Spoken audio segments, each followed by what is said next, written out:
Morning everybody, or evening or afternoon depending when you're watching this.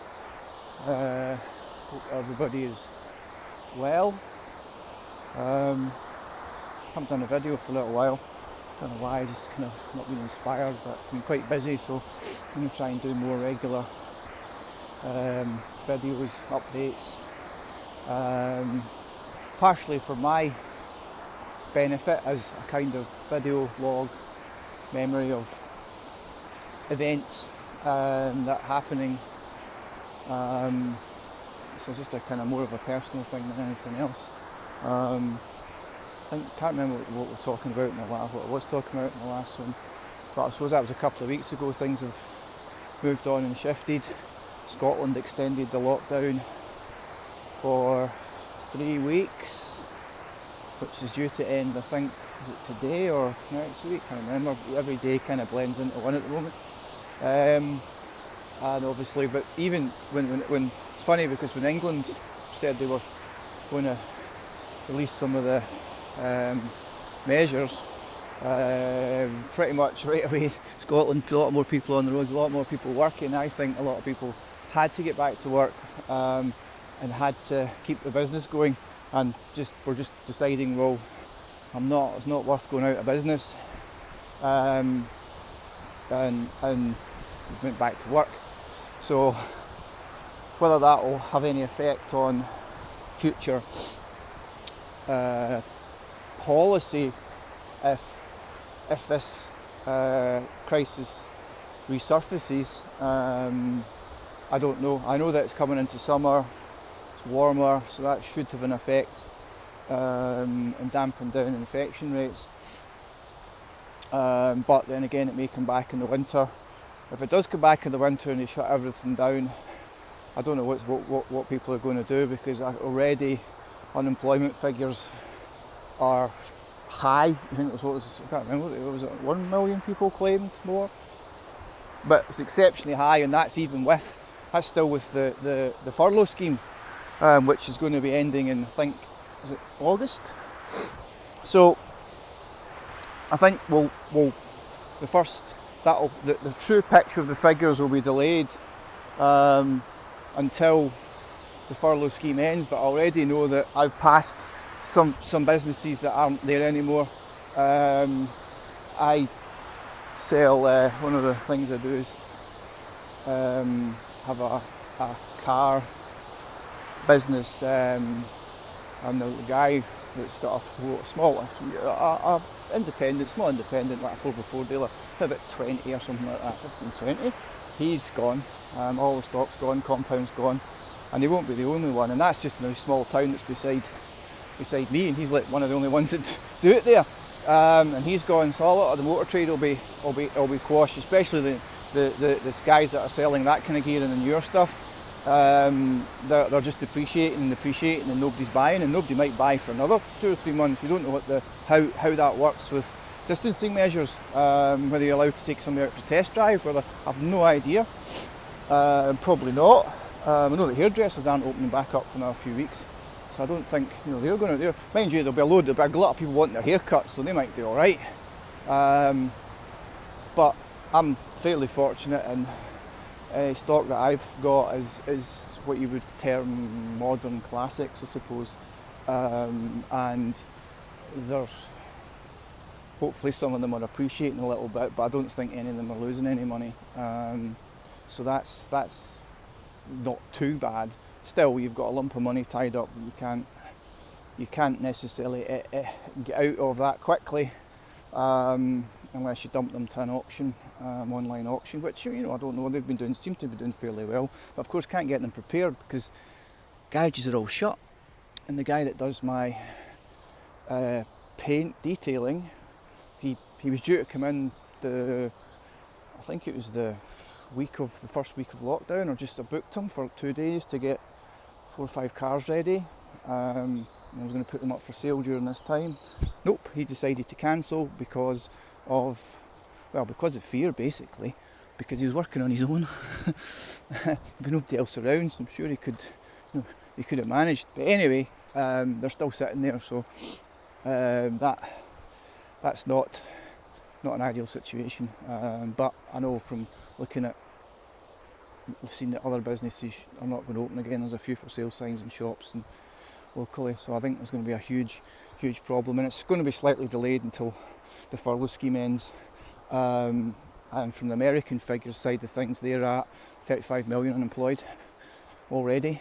So we'll be looking at similar figures to them, percentage wise. I would have thought. The sun's behind, so it's kind of like just going to. I should probably try and walk the other way, but I can't. Unfortunately, the sun's behind me. So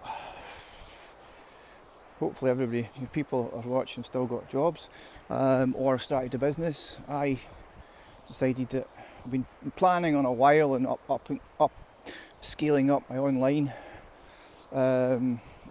activities, and launched a business 2 or 3 weeks ago, which has been doing pretty well. Seen some regular, in fact we had a massive spike of sales in the first 8-10 hours, which we couldn't believe. If it had been like that every day, we'd hard to cope with, but also financially brilliant. But it didn't. I didn't think it would. It spiked and then it slowed down, and we kind of get a gradual, steady trickle of orders every day, which is nice. And if we can do that with just select one product, but a selection of different styles and colours. I'm about to add some more products, and then another site for another line of clothes that isn't getting sold on. That we've got a manufacturer and design that's not. They're not selling anything on any platforms. They want us to do it. So we've been using Etsy and eBay. Amazon have just got that everything prepared for it. The ads, the listing has been written out, keywords been researched, bullet points have been done, because you just can't chuck anything up and hope it'll sell. You'll be on page 50 and nobody will see it. You have to really do your homework these days on Amazon, unless you're doing a bit of retail arbitrage and you're selling products that are already on there and you can use existing listings. But if it's a new product, then you have to create a really good listing, good photographs, and then pay for PPC, pay per click to get your product out there and get reviews in the door. So it's quite an expensive process to launch on Amazon, because there's a bit of upfront cost. You have to be prepared to market it. My website was done, and then it wasn't good. The person that was doing it, not really maybe a designer, it was just somebody that I use for SEO and whatnot. So I wasn't impressed with these. So we ended up scrapping that last week, and there's somebody else now doing it who's more artistic. So hopefully that will be live. We also had a photo shoot done last week, week before last, week before last, with all the mask products, professional photographer and models. So hopefully that will all look really good, and then it's a matter of getting on the social media and driving traffic to the website, because it's great. You need more than one platform. If you're selling online, then you can't just say, well, I'm going to sell on Etsy, I'm going to sell. You have to spread it out, and Etsy's been good, and eBay, funnily enough, it's been fairly steady. So if you're looking at people, let's go on to this selling online, and all these guys on YouTube going, I'm a 7-figure seller, I can make you or buy my course and you'll be a 7-figure seller like my students, or 6-figure. Well, that's probably rubbish. There are some good courses out there, and online learning is really good, but there's a lot of people charging $2,000, $1,000 for stuff that's useless. What I'll tell you is, yes, you can make money selling online, but it's very hard work, and you have to kind of go at it full time if you can. You can work at weekends and evenings, but I mean, if you think you're Monday to Friday and you have weekends off, and you at your standard 9-to-5 job, and you can do an hour here and there, it won't work. You'll have to work weekends, probably 6 to 8 hours on both days, and maybe a couple hours at night time to get it going and manage it. And we're on Etsy, we're on eBay, we'll be on Amazon. We have our own website, so we try and spread it out and have enough orders. Once it's all streamlined, I would probably employ somebody to update listings, pick them, pack them, ship them. Unless I'm using Amazon FBA, which is they do it for you, which I would have done before, but obviously in Etsy and eBay you do it yourself, and that takes a little bit of time, and listings take quite a bit of time to get right. It's not just half an hour's job, you might spend a week if you've got 20 listings perfecting them. So it's a lot of work, but it means you don't have to have a job. You can then go and arrange your life, especially working from home now. A lot of people do. I mean, it's great. That's it. I don't need premises. I don't need the fixed cost. In the cars I've got in my premises, basically just in storage, but I'm paying every month for that privilege of in it, and I pay for insurance as well. Trade insurance is rather expensive, so I could be about a couple of thousand, just under a couple of thousand a month, that I'm not getting back at the moment because there's nothing up for sale. So that's not ideal. So you've got to make up that shortfall somewhere else. So I don't whether I'm probably we'll sell most of them over the next few months and move away from that kind of business. It's a lot of capital to be tied up, to be honest with you, for not a lot of return. And it's kind of, it's great. You have a nice car and you drive it about and you sell it. I've done that for years and years and years now. And you unless the market changes due to this problem, which it might do, and it might put a lot of people out of business, but I see potentially more stock in the market, which means it'll drive the prices down. So I don't think it's a good time to have that amount of money locked up in metal. So I think I'll be selling that, putting the time and effort into the online, and trying to split time between two. At the moment it's impossible, or three with the involved in portable toilet hire business that is bricks and mortar, but that brings in some consultancy income. So it's different. I'm trying to build up different streams of income. So I'll have 2 or 3 or 4 on the go, that'll hopefully allow enough freedom that if one of them goes, because we don't know. I mean, we don't have talked about the toilet hire businesses, and we're still working, we're starting back up, but I've done the cash flows on it, and we're looking at a huge cash flow problem, probably in about 3 to 6 months. I mean, like a couple of £100,000 worth of cash flow problem. We don't have that.